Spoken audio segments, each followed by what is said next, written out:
Welcome to our channel. Today we how to register with Sentry for error monitoring on VPS apps. Easy tutorial step by step clearly.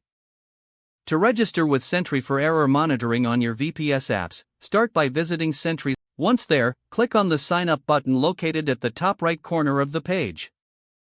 You will be presented with options to sign up using your email or through a third-party service.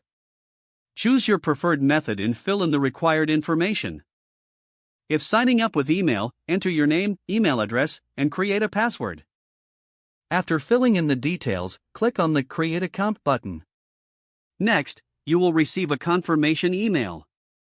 Check your email inbox and click on the confirmation link. Once your account is confirmed, log in to Sentry using your credentials. Upon logging in, you will be directed to the Sentry dashboard. Click on the Create Project button to set up a new project. Select the platform your application uses from the options provided. Enter a name for your project that reflects its purpose. After naming your project, click on the Create Project button to proceed. You will now see a page with instructions on project setup. Follow the steps to configure your application for Sentry monitoring. Copy the provided DSN key, as you will need this for your app integration. Implement the Sentry SDK into your application based on the platform you selected earlier.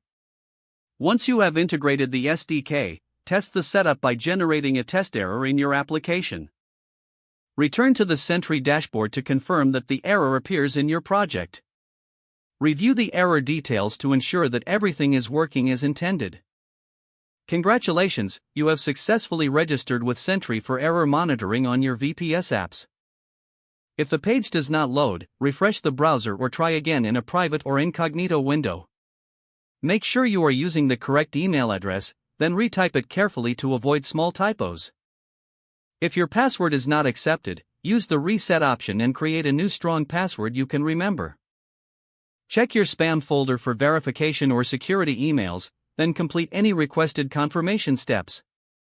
Enable two-factor authentication if available to improve account security and reduce unauthorized access risk.